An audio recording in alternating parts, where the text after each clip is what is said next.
O Equador amanhece em estado de conflito armado interno, diante da escalada da violência e da ação de facções criminosas, uma decisão tomada pelo presidente Daniel Noboa, que autoriza a intervenção do Exército e da Polícia Nacional na segurança pública do país. Um decreto que cita 22 grupos classificados pela presidência do Equador como terroristas. O Equador já estava sob estado de exceção desde o último domingo, quando houve a fuga de um líder de uma das maiores gangues do país, José Adolfo Macias Villamar, conhecido como Fito, não foi encontrado na prisão onde cumpria a pena. Na sequência, 7 policiais foram sequestrados nas cidades de Machala e Quito, na província de Los Rios também. Ontem, um grupo armado invadiu uma emissora de TV em Guayaquil durante um programa ao vivo. As imagens que a gente vai acompanhar na live agora, lá no YouTube, mostram os funcionários sendo feitos reféns e agredidos pelos criminosos.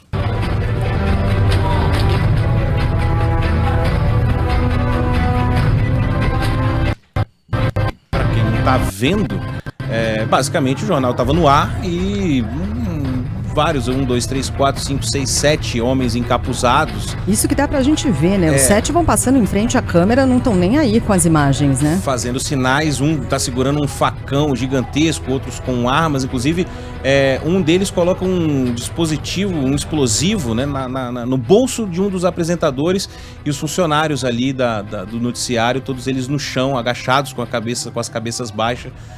Abaixadas sendo agredidos, enfim, imagina a situação muito cena muito terrível, tensa. Acho que a gente nunca viu nada parecido.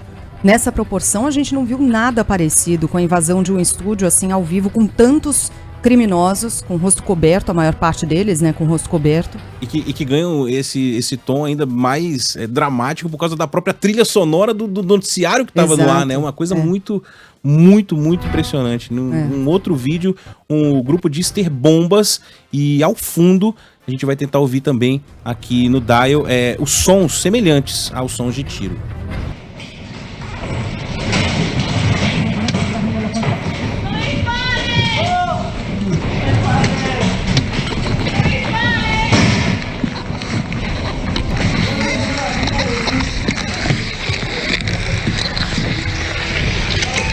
Mostra, inclusive, uma pessoa rastejando ali pelo chão, um dos funcionários, inclusive atrás de um telão que é colocado bem no centro desse estúdio.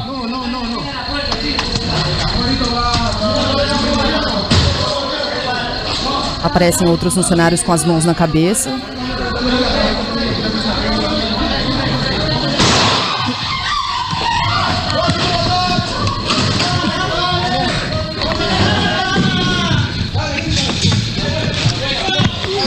Não é possível ver, né, o que seriam, se de fato seriam disparos, né, realizados. A imagem fica um pouco mais escura.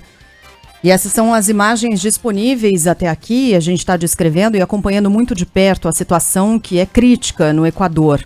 Entre os sequestrados pelos grupos armados no Equador está o pai do brasileiro Gustavo Freitas. Tiago Alan Freitas é de São Paulo, mora no país há quase 3 anos, onde tem uma empresa de churrasco.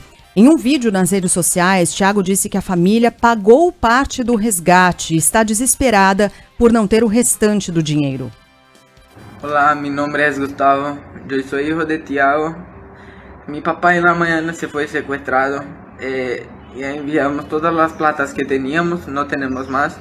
Por isso recorro a vocês que me ajudem com o que têm, com qualquer valor. É muito bem-vindo, que seja $1, $2, porque necesitamos de verdade, estamos desesperados e não temos como fazer.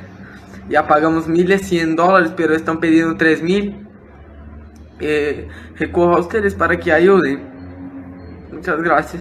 $3.000 foi o valor pedido, eles conseguiram pagar pouco mais de $1.000. Ele com a voz muito embargada, com a feição de absoluto desespero, os olhos cheios d'água, né? Tá chorando, tá muito emocionado e desesperado, pedindo ajuda para conseguir pagar o restante desse resgate pedido pelos bandidos. Mais tarde, ele enviou um novo vídeo ao tio, disse que a vontade da família é voltar ao Brasil. Boa noite, tio. Tudo bom com você?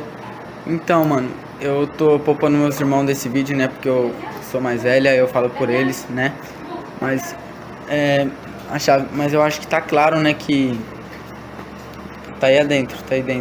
E tá claro, né, que a gente só quer voltar pro Brasil, mano. tá ligado? Independente entendeu? Mano, se Deus quiser que seja com meu pai, tá ligado? Mas mesmo se meu pai sair dessa, a gente só quer ir pro Brasil, mano, entendeu? Porque esse bagulho não vira não, é muita energia, já tá zoado esse país aqui, entendeu? E a gente só queria isso mesmo, mano, entendeu? Então mesmo que, independente de qualquer coisa, a gente continua aí pedindo ajuda do pessoal pra colaborar que seja com as viagens, não sei, com alguma fita assim, entendeu?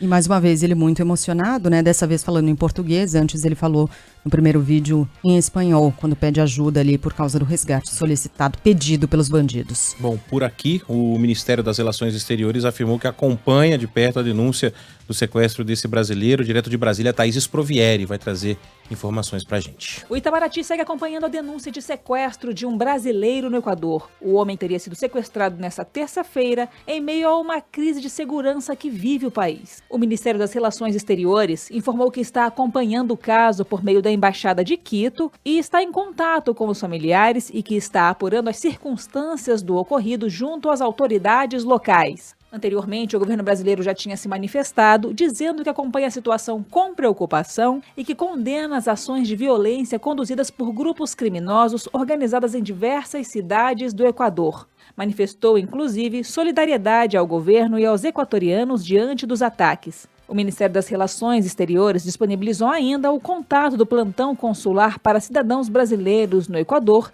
e todas as informações constam no site da pasta. O ambiente é de muita tensão em todo o Equador. O Arthur Coelho está aqui no estúdio porque tem acompanhado, passou a madrugada acompanhando esse assunto, também conversou com brasileiros, né, que estão no Equador. Está aqui no estúdio o Arthur para nos contar um pouco mais sobre essa situação. Bom dia, Arthur. Bom dia, Sheila, e a todos que acompanham a programação. Só atualizando, né, que a Polícia Nacional do Equador prendeu 13 pessoas daquelas que invadiram a emissora de TV em Guayaquil. As últimas horas foram marcadas por algumas invasões, incêndios, explosões em várias cidades do país. Segundo a imprensa, fala-se em 8 mortes, mas esse número pode aumentar porque na noite de ontem 3 pessoas foram encontradas em um carro carbonizado.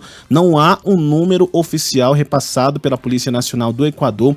A última atualização repassada por eles na operação contra os atos terroristas resultou em 70 pessoas detidas, 17 presos recapturados, 3 dos 7 policiais sequestrados foram libertados. Houve ainda a apreensão de armas de fogo, explosivos e veículos. O Ministério do Trabalho do país sugeriu que a modalidade de teletrabalho seja adotada pelas instituições públicas e privadas nesta quarta-feira. Somente as pessoas que têm bilhete vão poder entrar no aeroporto de Guayaquil. Tem várias restrições, inclusive na própria cidade, onde pistoleiros entraram, invadiram uma universidade. Também não vai ter a circulação do transporte coletivo nessa quarta-feira. A gente está tentando confirmar se na capital também tem essa restrição, mas pelo menos na cidade de Guayaquil não tem a circulação do transporte coletivo hoje. A Band News FM conversou ao longo de toda a programação com algumas pessoas que moram no Equador. Uma dessas pessoas é a Eliana Maria da Silva, que vive há pelo menos 30 anos no país. Hoje ela vive na capital, mas relatou que a situação no país, depois que o presidente Daniel Noboa decretou o estado de emergência, a situação ficou bem mais complicada por lá. Eu moro aqui em Quito já há mais de 35 anos e o país sempre foi um país muito tranquilo, um país que vivia muito em paz, é um país que teve sua época de um bom desenvolvimento, mas já de uns tempos para cá começamos a ter problemas. O que está acontecendo aqui agora é algo sem precedentes no país. São bandas delitivas, não, de narcotraficantes que estão praticamente querendo tomar o país. A Eliana Maria da Silva disse que os integrantes das facções também controlam algumas prisões atualmente. Eles têm o controle das cárceres, das prisões, têm como reféns guias penitenciários, policiais, inclusive não sei se é verdade, mas nos chegam vídeos deles sacrificando, não? Ou seja, matando esses guias ou esses policiais. Não sabemos se isso é verdade, porque não se pode saber, são coisas que estão circulando na internet.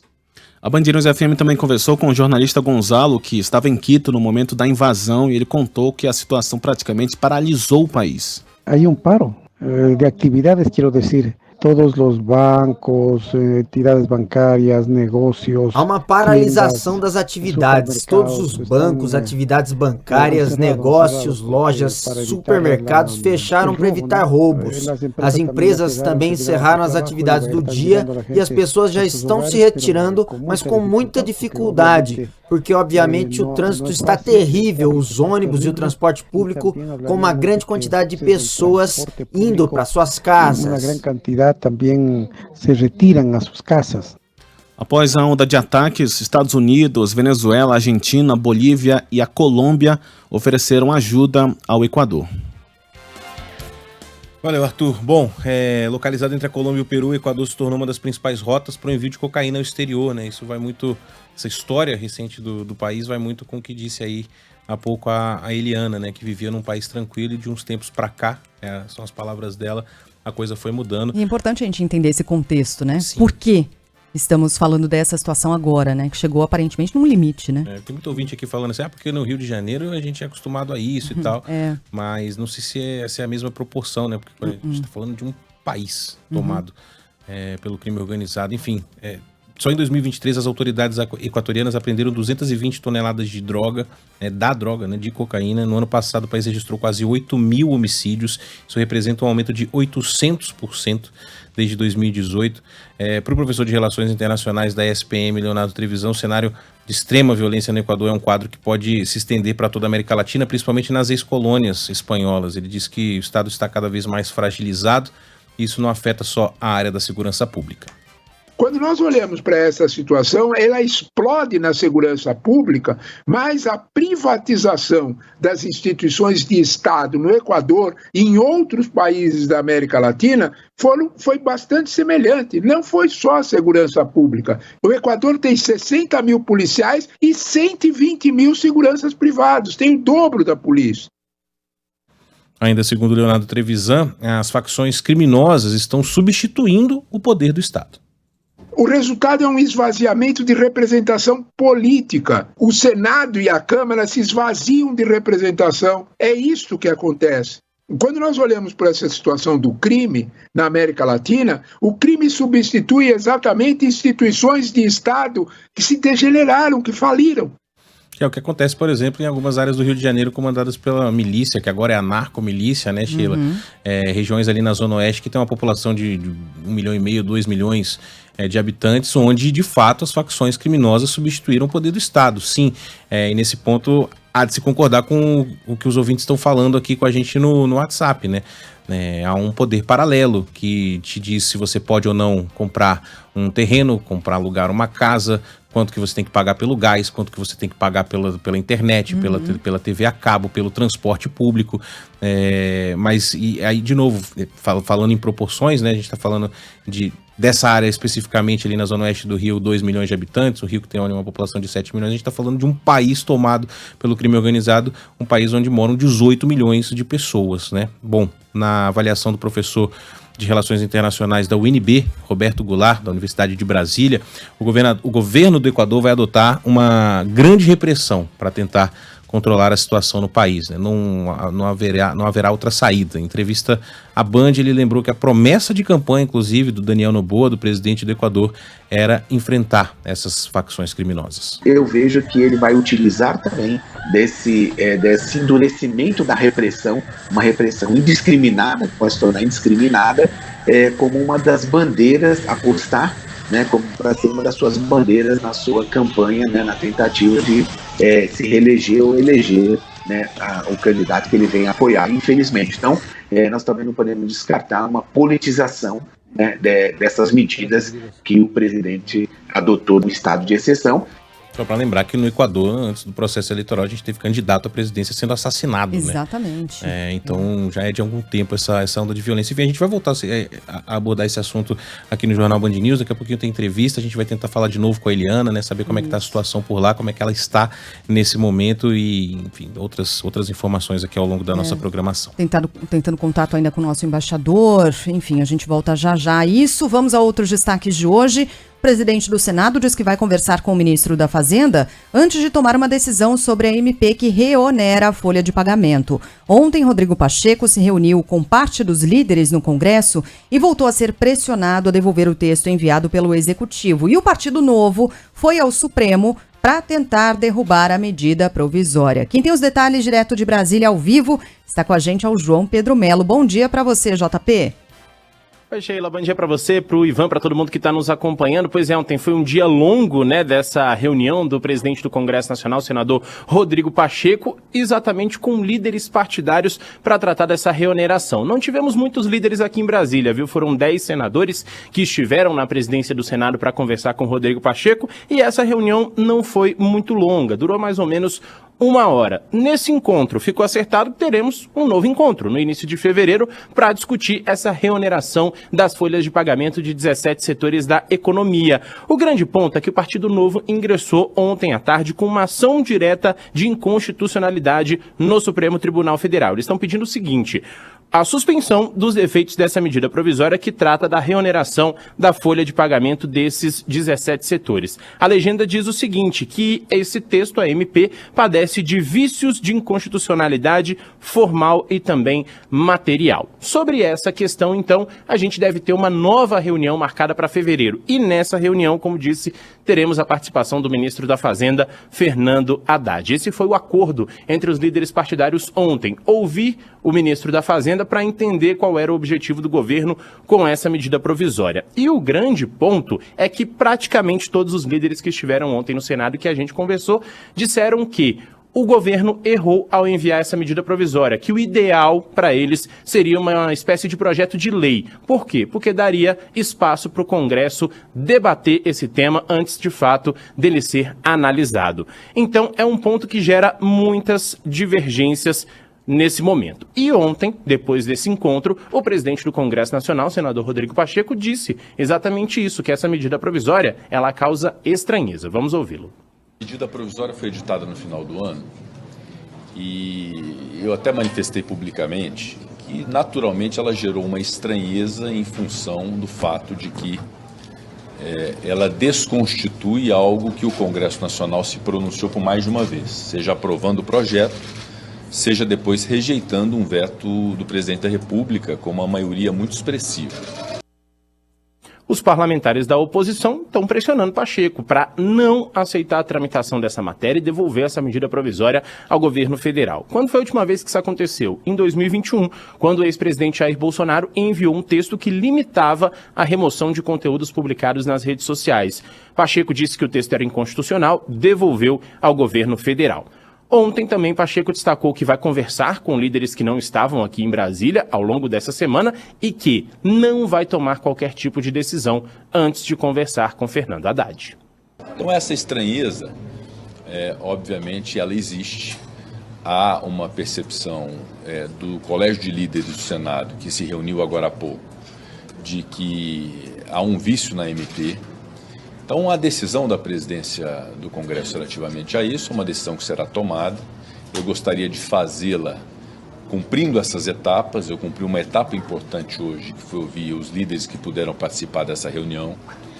Eu vou, hoje à tarde, conversar com alguns líderes que não puderam participar e não tomarei uma decisão de devolução integral ou de devolução parcial sem conversar com o ministro Fernando Haddad. Acho que é muito importante haver esse diálogo entre o Legislativo e o Executivo, porque todos nós, Legislativo e Executivo, queremos dar a sustentação fiscal para aquilo que nós abraçamos, que foi a busca do déficit zero. O principal ponto de discussão desse texto é que o Congresso já derrubou esses vetos do presidente Lula sobre o assunto, com imensa maioria, como a gente ouviu o presidente Pacheco falando agora, e o destaque é o seguinte: essa desoneração foi aprovada no fim de 2023, só que foi integralmente vetada pelo presidente.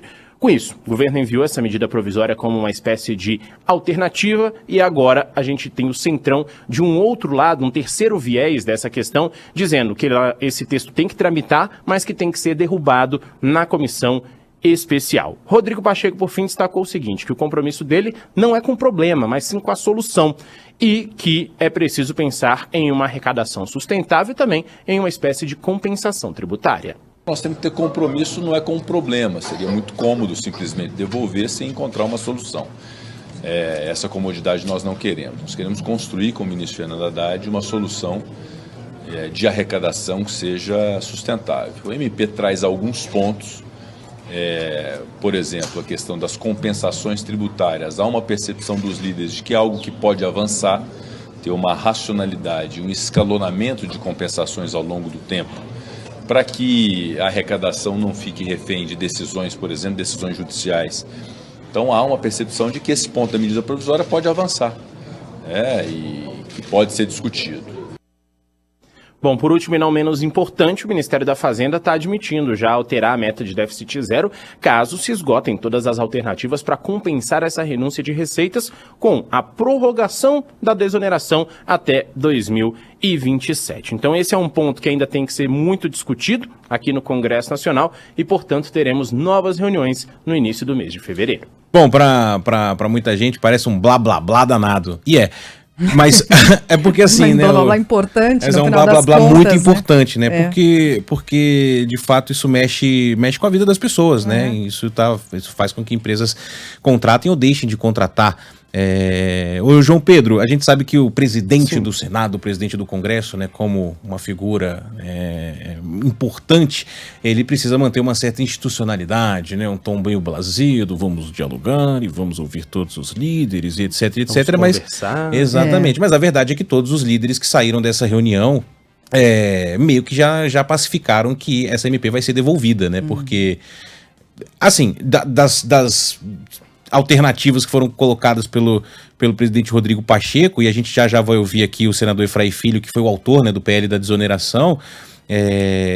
Você pode devolver a MP e você pode deixar a MP caducar. Esse seria o pior. Perder a validade, né? Perder a validade em abril. E esse seria o pior dos mundos, porque é uma insegurança jurídica gigantesca, porque você tem um projeto de lei que foi aprovado, na verdade o veto foi derrubado, o Congresso definiu uma coisa, né? A desoneração continua para os 17 setores que mais empregam. E ao mesmo tempo você tem uma medida provisória valendo assinada, que tem força de lei, que já coloca ali uma reoneração progressiva, enfim. A empresa faz o quê? Ela vai entrar nessa reoneração progressiva ou não? Então, muito provavelmente, João Pedro, na verdade eu estou falando isso por causa disso, né?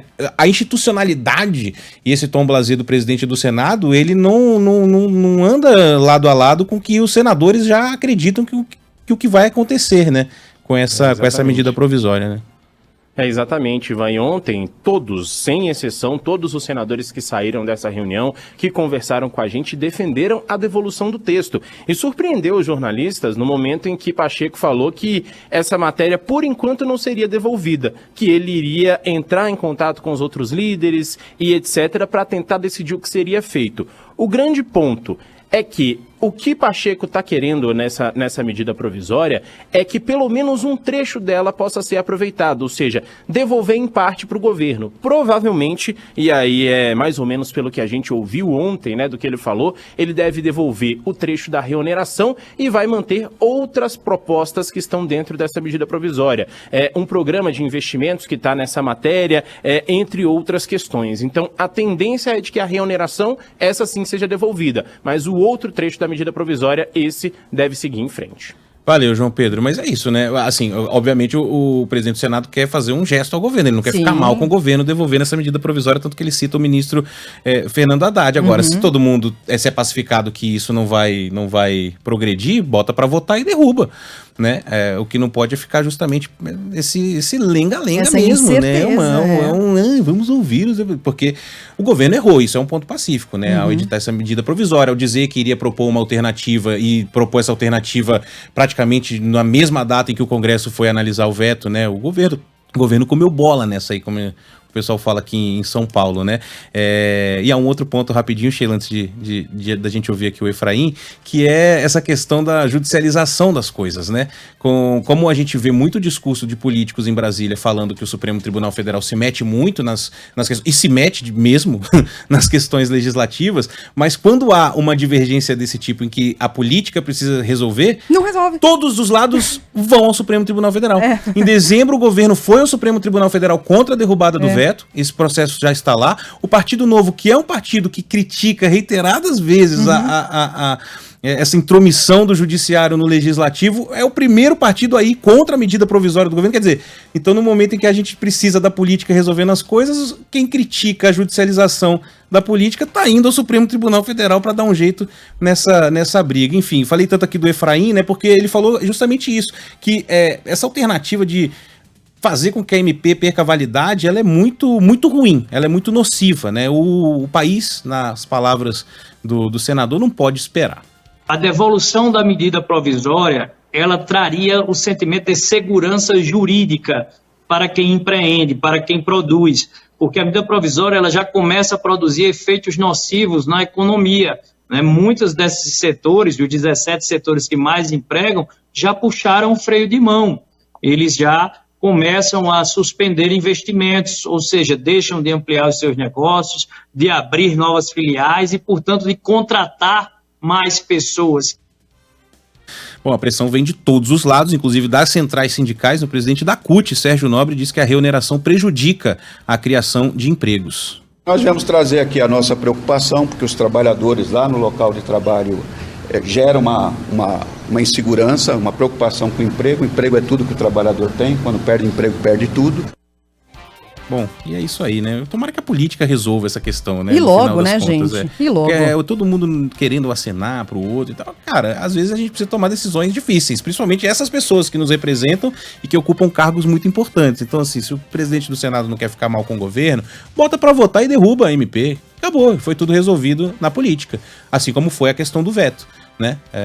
O governo entrar no Supremo Tribunal Federal para falar que o veto é inconstitucional, que a derrubada do veto é do jogo. Uhum.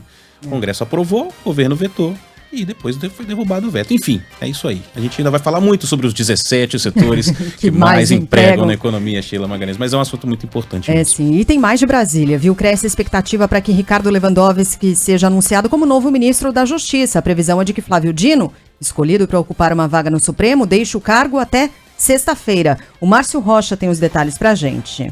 O presidente Luiz Inácio Lula da Silva deve formalizar ainda nesta semana o convite para que o ex-ministro do Supremo Tribunal Federal, Ricardo Lewandowski, se torne o próximo ministro da Justiça e Segurança Pública. A expectativa é que o substituto de Flávio Dino seja anunciado em breve, já que ele foi aprovado para ocupar a vaga da ministra Rosa Weber na corte. Lula chegou a se reunir com Lewandowski, que é ministro aposentado do Supremo, para discutir o futuro do ministério após a cerimônia que marcou o primeiro aniversário dos atos do dia 8 de janeiro no Congresso Nacional.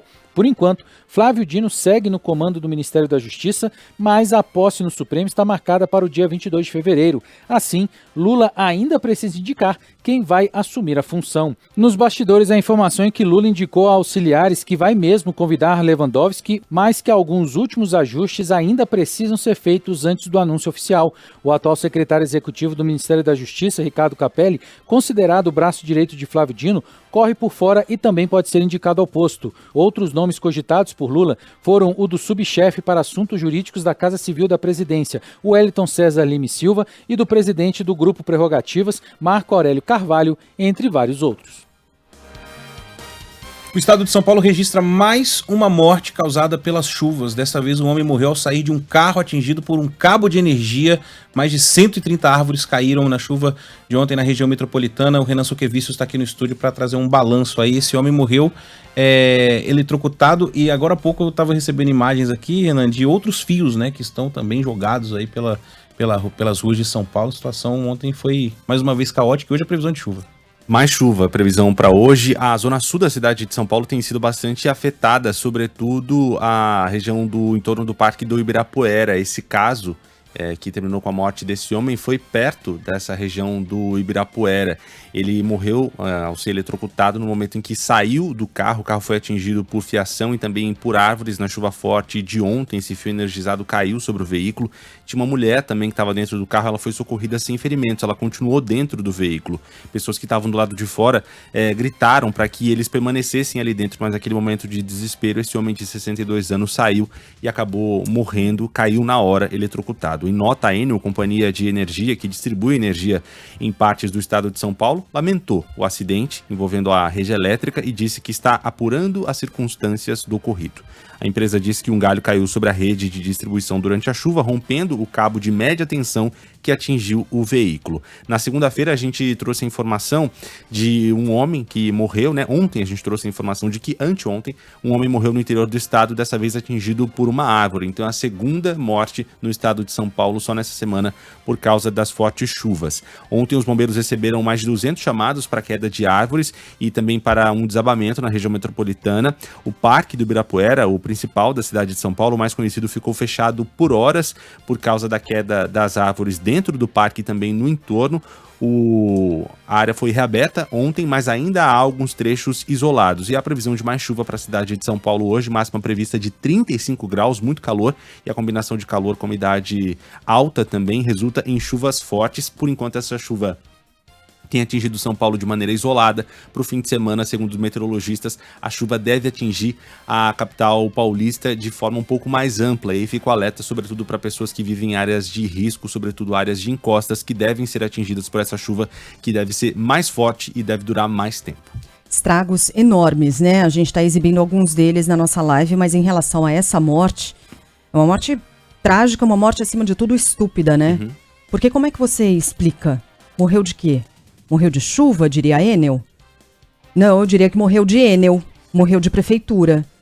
Porque são as duas grandes responsáveis, no caso de São Paulo, pela situação que a gente vê. A prefeitura, no caso, por não fazer os trabalhos e ações necessárias que impeçam alagamentos e que faça poda de árvore com constância, com frequência, para que esses galhos não fiquem pendurados na fiação. E morreu de Enel porque a Enel é paga, né, por todos nós, clientes, para fornecer um serviço minimamente decente, o que significa ou enterra os fios, ou já que tem essa fiação aérea que fica enroscada toda nas árvores, né, que reforce essa fiação. A gente já fez várias entrevistas aqui falando sobre o reforço nessa fiação, já que não faz o enterramento de fios. Alguma alternativa precisa ter. O que não dá para acontecer, infelizmente, a gente vê o que aconteceu. Primeiro com milhares de clientes que ficam sem energia elétrica toda vez que cai, que chove um pouco mais forte, energia cai, demora a voltar e tal. E dessa vez, com esse episódio tristíssimo, lamentável. É triste demais porque esse homem, infelizmente, na hora do desespero, ele saiu do carro, né, Renan? Se ele tivesse ficado no carro, talvez isso não tivesse acontecido, mas na hora do desespero, né, como é que você julga a ação de uma pessoa? Você não julga, né? Na hora do desespero, a pessoa não sabe muito bem o que faz numa situação assim, porque não é para acontecer uma situação assim, né? O cabo de energia caiu em cima do veículo e aí parte do veículo fica energizada, né? Sobretudo as partes de metal. E quando a pessoa desce do carro, ela acaba conduzindo toda essa energia que está no veículo, né? Existem até especialistas que indicam a maneira de sair do veículo nesses casos. Você deve arranjar alguma forma de pular do carro, né? De não ter, ao mesmo tempo, partes do seu corpo dentro do veículo energizado e o chão, para não ser exatamente o condutor dessa energia. E, infelizmente, a cidade de São Paulo, nessa condição que você relatou aí da companhia da distribuidora de energia Enel e da prefeitura, a cidade vira um campo minado, né? A gente falou de uma pessoa que morreu porque uma árvore caiu em cima dela e agora uma combinação dos fios energizados e também das árvores na cidade de São Paulo, a cidade vira um campo minado e o que a gente faz, né? A gente deixa de sair no período de chuvas? A gente fica dentro de casa esperando a chuva passar, não pode viver a cidade, não pode respeitar os nossos compromissos porque está chovendo e a cidade de São Paulo não comporta chuvas, né? São questões que a gente faz. Sim, tem toda a razão. Nossos ouvintes, aqueles que trabalham com isso, né, e incrementam com informações importantes, tem ouvinte falando o cabo de energia quando se rompe, tem que desligar, né? Tem que ter um sistema de fuga da corrente. É verdade, obrigada aqui a participação. Nosso ouvinte com código 13, é litoral de São Paulo, né? O César. É isso, obrigada por todos os ouvintes aqui que escrevem, nos ajudam, inclusive, em momentos assim de chuva, a trazer um panorama completo da cidade. Então, mais tarde, já fica a previsão e alerta aqui para os nossos ouvintes e para a Enel e para a Prefeitura. Valeu, Renan, obrigada. No Rio de Janeiro, a Polícia Civil obtém mais imagens daquele menininho que desapareceu numa praia na Barra da Tijuca. Hoje, as buscas por Edson Davi, de somente 6 anos, entram no 6º dia. O Pedro Dobal está novamente com a gente, tem acompanhado muito de perto esse assunto. Ontem surgiram essas novas imagens e uma delas, embora ela seja uma imagem muito corrida, né, muito rápida, de uma pessoa que estava ali na praia, aparentemente, né, Dobal? Mostra muito de passagem esse menininho bem ali na beira da água, né? Aparentemente é ele, a polícia já se manifestou sobre essas imagens. Bom dia. Bom dia para você, bom dia a todos que nos acompanham. Esse vídeo obtido pela Delegacia de Descoberta de Paradeiros mostra o menino Edson Davi, de 6 anos, que está desaparecido desde a última quinta-feira, bem perto do mar, na praia da Barra da Tijuca, na zona oeste do Rio. Esse vídeo foi feito por uma banhista que estava perto de onde ele estava, lembrando que ele foi levado à praia pelo pai, que trabalha em uma barraca ali na região, e desapareceu por volta das 4 horas da tarde da quinta-feira passada. Uma testemunha já disse, inclusive, em depoimento à Polícia Civil, que ele chegou a pedir uma prancha de bodyboard emprestada a ele 3 vezes, em um intervalo de 1h30, e que ele, claro, negou essa prancha, disse que o mar estava muito agitado, que era perigoso e, enfim, a criança disse que iria para o mar de qualquer maneira, mesmo depois dessas 3 negativas. Essa testemunha contou ainda que tentou convencer o menino a não entrar no mar porque estava muito perigoso. Outras 2 testemunhas também contaram aos investigadores que viram o garoto entrando no mar. Uma dessas pessoas disse que viu o menino entrar no mar 3 vezes. Então essa é a principal linha de investigação para o desaparecimento dele. A gente, enfim, as buscas continuam. Quinto dia agora das buscas, então, portanto, 6º dia, na verdade. Porta-voz do Corpo de Bombeiros, Major Fábio Contreiras, inclusive, falou sobre o assunto, explicou que essas buscas acontecem ao longo de 18 quilômetros na orla da zona oeste do Rio, não só na Praia da Barra, mas também em praias vizinhas. A gente já está numa linha reta aqui, que vai da Barra até Sepetiba, de 18 quilômetros. A gente está empenhando sonares de última geração, com embarcações, motos aquáticas, os helicópteros, os drones, os nossos guarda-vidas também, tanto em terra, com os quadriciclos na areia, quanto no mar.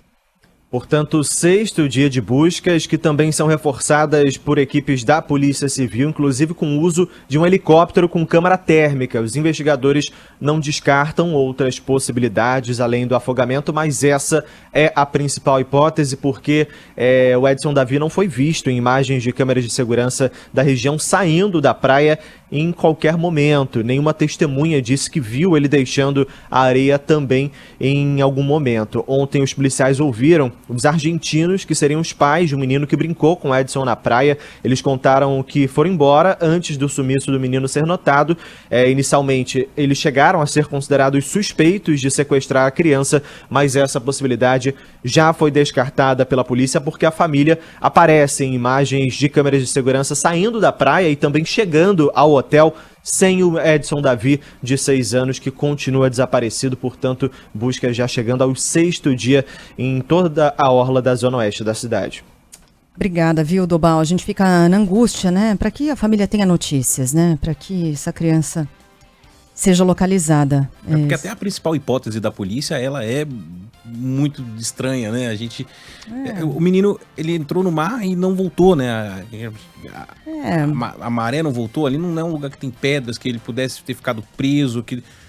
Tem essa história, o Pedro Dobal falou, né, sobre ele ter pedido ali para uma pessoa uma prancha de bodyboard 3 vezes, a pessoa negou. Será que ele conseguiu com outra pessoa e com essa prancha foi indo até um pouco mais fundo no mar, levado pela... A gente não sabe, né? A gente não sabe, fica muito na torcida e acompanhando de perto essas investigações da polícia. A gente está falando de uma criança de 6 anos, uma área de busca de 18 quilômetros, né? Como disse ali o Dobal. E os casos de afogamento aumentaram, né, nesses primeiros dias do ano. Aliás, aumentaram muito, 70% lá no Rio de Janeiro, de onde fala a Gabriela Morgado. Só nos 9 primeiros dias de 2024, o Corpo de Bombeiros já registrou 2.404 salvamentos em casos de afogamentos no Rio de Janeiro.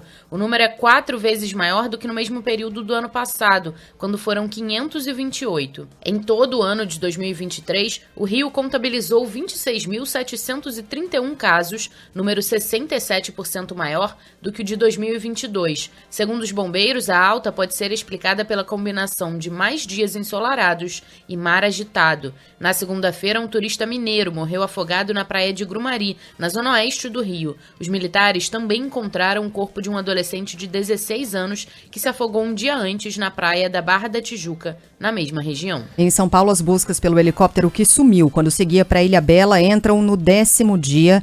Essa aeronave levava 4 pessoas, desapareceu no último dia de 2023. Tiago Muniz tem novidades, ou pelo menos tem acompanhado essas operações na tentativa de localização e de pistas em relação a esse helicóptero, né, Tiago? Bom dia. Bom dia, Sheila. Bom dia a todos. Ontem, familiares de 2 das passageiras estiveram no aeroporto Campo de Marte para saber como estão os trabalhos de buscas pela aeronave e, infelizmente, o panorama é de falta de novidades, o que tem angustiado as pessoas.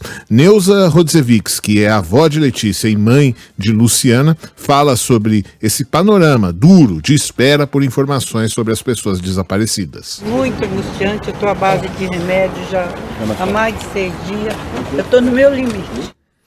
Luciana Rodzevics estava no helicóptero com a filha, Letícia, além do empresário Rafael Torres e do piloto Cassiano Teodoro. Do Campo de Marte, a empresa responsável pelo helicóptero levou a irmã de Luciana para a região onde as equipes estão atuando.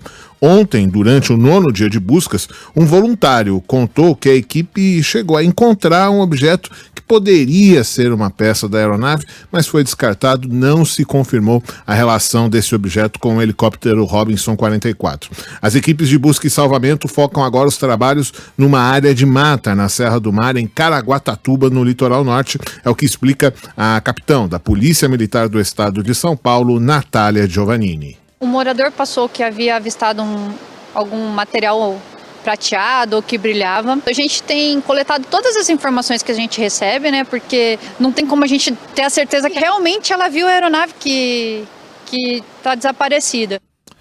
Voluntários estão ajudando nas buscas, principalmente em Paraibuna, na região do Vale do Paraíba, onde o último sinal de celular de uma das passageiras foi registrado.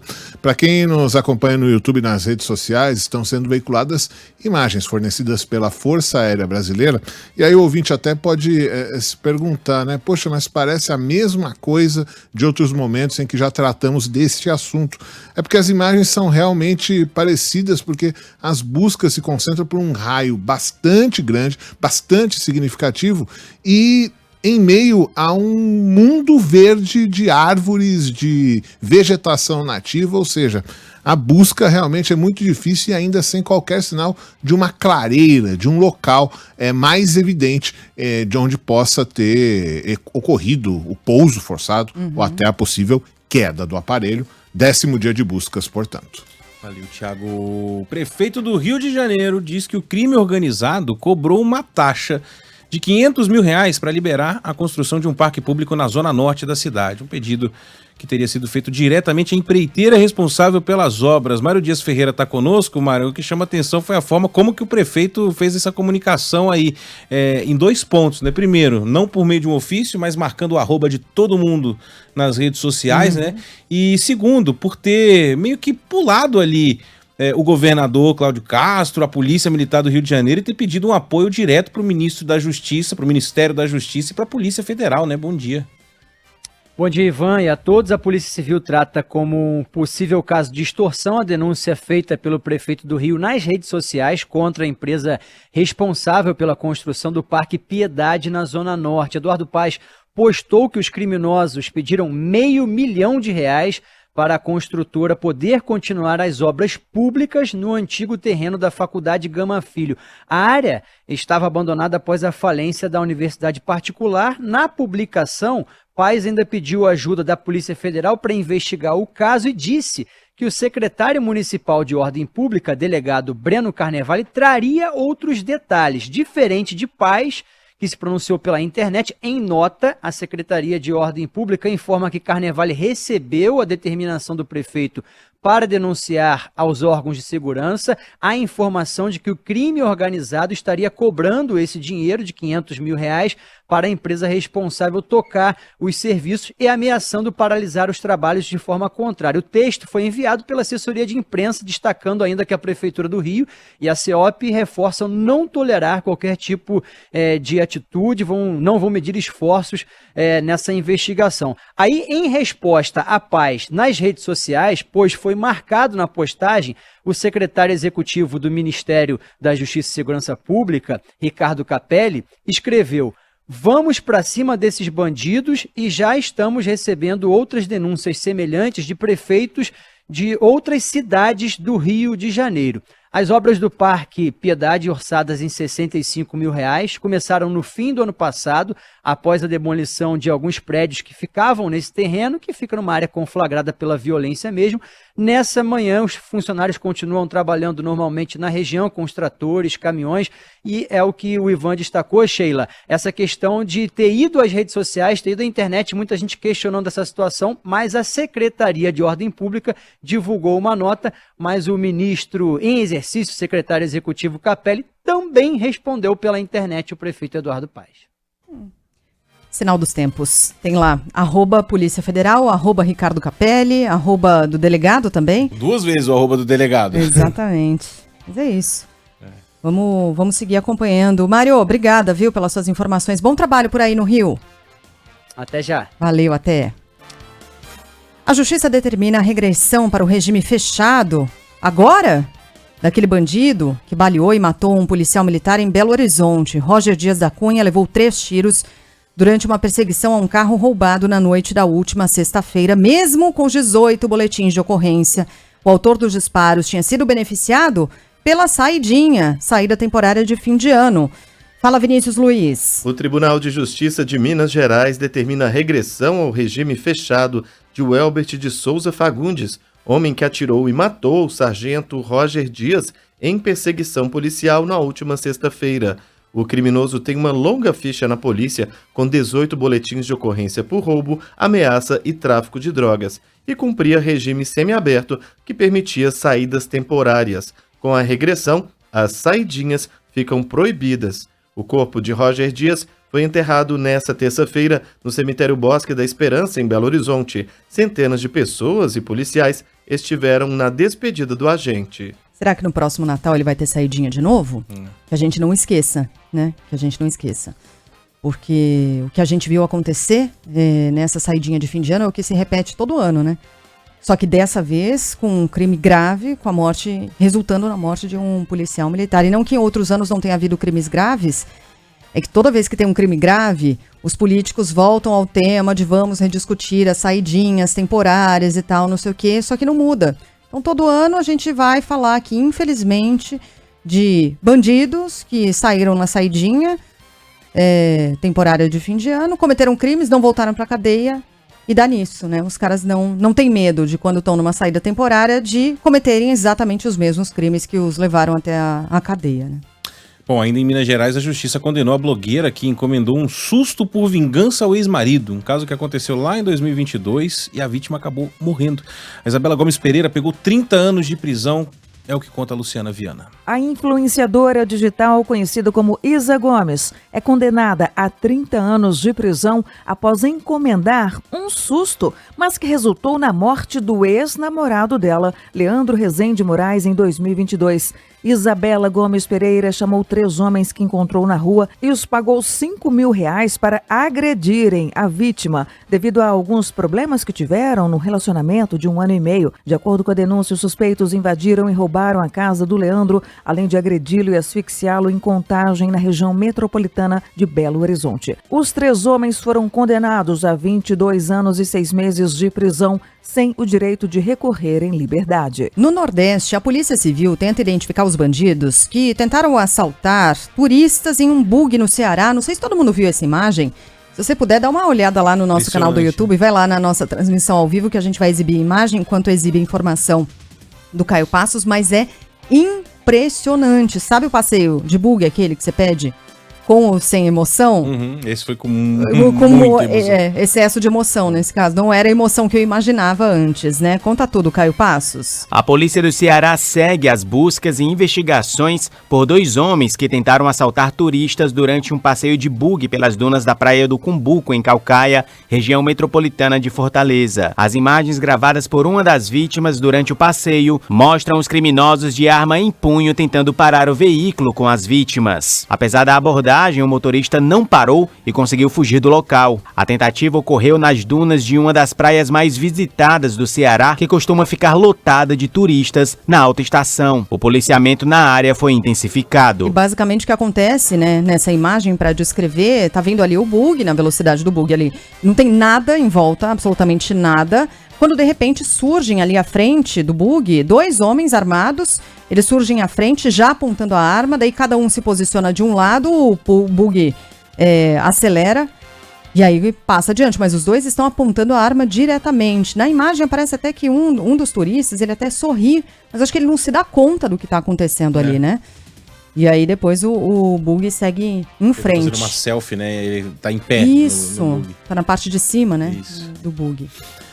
O programa do governo Voa Brasil, que vai oferecer passagens aéreas a R$200, deve ficar disponível no início de fevereiro agora. A informação foi confirmada pelo ministro de Portos e Aeroportos, depois de uma reunião com o presidente Lula ontem. Segundo Silvio Costa Filho, num primeiro momento, os bilhetes aéreos mais baratos não serão oferecidos para todos. Quem vai ter direito no começo do programa? Aposentados do INSS que ganham até 2 salários mínimos, estudantes do ProUni que nunca tenham viajado de avião ou que não tenham voado nos últimos 12 meses. Segundo o ministro, a ideia é ampliar os beneficiários aos poucos, mas ainda não há previsão de quando isso vai poder ser feito. A gente não tem condições do dia para a noite, né, apresentar um programa que possa ampliar mais setores da sociedade. A gente gostaria que de fato isso pudesse ser feito, mas hoje o Brasil tem 200 milhões de habitantes e tem 30 milhões de CPFs apenas que viajam pelo Brasil.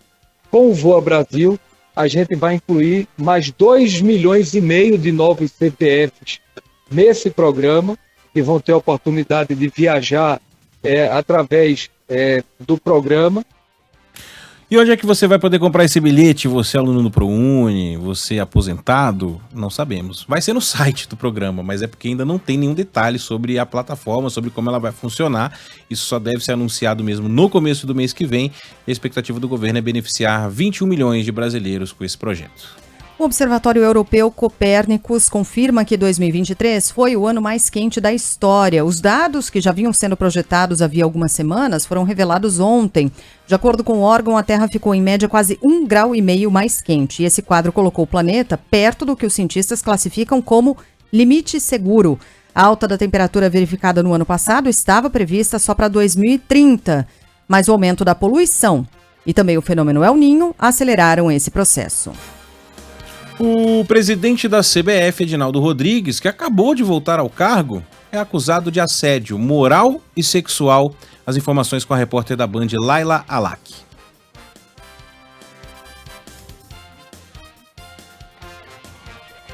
Uma grande farsa. É assim que a ex-diretora de patrimônio da CBF, Luísa Rosa, define o discurso da entidade de valorização das mulheres. O Brasil é candidato à sede da próxima Copa do Mundo de Futebol Feminino em 2027. Luísa fez uma série de denúncias. Ela conta que foi vítima de assédio moral, psicológico e sexual. Tudo está registrado em um processo na Justiça do Trabalho do Rio de Janeiro. Entre os denunciados está o presidente da CBF, Edinaldo Rodrigues, que voltou ao cargo na semana passada por decisão do ministro Gilmar Mendes do Supremo Tribunal Federal. Luísa acusa Edinaldo de ter participado das violências que ela diz ter sofrido e que a direção de governança da entidade sabia de tudo e não fez nada. No último dia 5, Luísa encaminhou à Comissão de Ética da CBF um pedido de afastamento do presidente e de outros envolvidos para que as denúncias sejam de fato investigadas. A ex-diretora da CBF relata ter ouvido comentários misóginos e inconvenientes. Entre eles, que a CBF teria contratado garotas de programa para servir convidados em eventos. Ela conta ainda ter desenvolvido transtornos psicológicos e psiquiátricos depois de ser alvo de piadas, cantadas e retaliações. Edinaldo estava afastado da CBF e só voltou ao poder graças a uma ação movida pelo PCdoB junto ao Supremo Tribunal Federal. O homem forte de Edinaldo Rodrigues na CBF é Alcino Reis Rocha, ligado ao PCdoB. E Alcino tem relações de amizade antiga com o deputado federal do partido por São Paulo, Orlando Silva. Orlando foi ministro do Esporte nos governos Lula e Dilma entre os anos de 2006 e 2011. Procuramos a CBF, que não se pronunciou.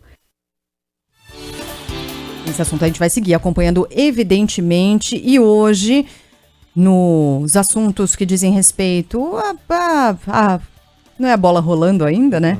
Mas o que acontece dentro de campo, embora tenha a ver também com bastidores e com política, porque tudo na CBF acaba sendo política. Dorival Júnior, né? Deve ser anunciado oficialmente como técnico da seleção brasileira hoje. Ainda o Vinícius Calixto tem as informações. A CBF deve apresentar Dorival Júnior como novo técnico da seleção brasileira nesta quarta-feira. O treinador de 61 anos, atual bicampeão da Copa do Brasil, chega para substituir o interino Fernando Diniz, demitido na última sexta-feira pelo presidente da entidade Edinaldo Rodrigues, que retornou ao cargo na semana passada por uma liminar do Supremo Tribunal Federal. A CBF continua em busca de um coordenador técnico. O preferido da confederação era o ex-lateral esquerdo do Flamengo, Felipe Luiz, que se aposentou ao fim do ano passado. No entanto, o ex-jogador recusou o convite. E nos gramados? Aí sim, Sheila Magalhães. A Copinha vai se aproximando da fase de mata-mata. O gamão do povão está classificado. Diga-se de passagem, muitos confrontos já definidos. Fala, Yuri Queiroga. Palmeiras e Santos encerrarão hoje as campanhas na primeira fase da Copa São Paulo de Futebol Júnior. Às 5 da tarde, o Verdão tem pela frente o Oeste, em Barueri, na luta pela primeira colocação do Grupo 24. Já às 9h45 da noite, o Santos encara o Água Santa em Diadema. Os dois times também lutam pela liderança, mas na chave 26. Mais cedo, às 8h45 da manhã, o Red Bull Bragantino pega o Joinville, em Guaratinguetá, precisando de um empate para ser o primeiro do Grupo 21, que também tem o Bahia. Ontem, o Corinthians empatou por 0-0 com o Marília e, com 7 pontos, terminou o Grupo 10 como líder. Já o São Paulo perdeu por 2-1 para a Ferroviária em Araraquara, se classificando em segundo lugar no Grupo 7.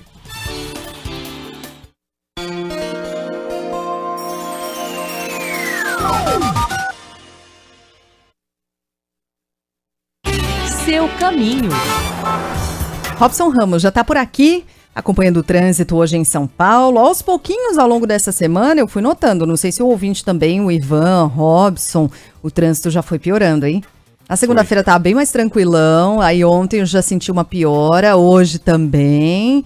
Aí eu fui arriscando, sabe aquela coisa de sair um pouco mais tarde de casa, né? Quer dizer, você passa mais tempo no trânsito, não sai mais tarde. Sai no mesmo horário e vai percebendo que você vai chegando mais tarde no seu destino final, no trabalho. Então, não arrisca, gente, porque o trânsito tá piorando. Eu sinto na volta pra casa, que tá fazendo né? em 15 minutos, ontem eu já fiz em 35, né? Uau, na volta, né?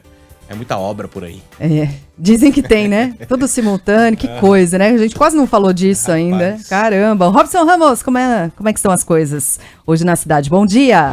Bom dia, Sheila Magalhães, para você, mais uma vez para o ouvinte da Band News FM também, na manhã desta quarta-feira, destaque de um acidente aqui na rodovia Regis Bittencourt, no caminho para São Paulo, na altura do quilômetro 276, já na chegada a Taboão da Serra. 2 carretas colidiram ali e ocupam a faixa da direita, lentidão desde o 279, na região do Rodoanel até o local do acidente. Depois dali a condição melhora e aí volta a ficar ruim no acesso ao Largo do Taboão. No sentido de Curitiba, o trânsito vai fluindo bem, sem grandes dificuldades. Agora, só para registrar, não tem mais interferência no trânsito, mas aquele galpão que explodiu na noite da segunda-feira e que passou o dia de ontem com o trabalho de rescaldo do Corpo de Bombeiros, amanhece hoje ainda com esse trabalho de rescaldo, ainda com pequenos focos de incêndio por ali. Como a gente disse, como não há mais interdição, não há mais reflexo no trânsito. Ontem esse reflexo durou o dia todo, atingiu o Rodoanel fortemente por ali, mas hoje não tem. Só que o trabalho de rescaldo continua. Calor é sinônimo de mosquitos? Não se você tiver SBP, uma linha completa de inseticidas e repelentes com fórmulas eficazes contra os insetos.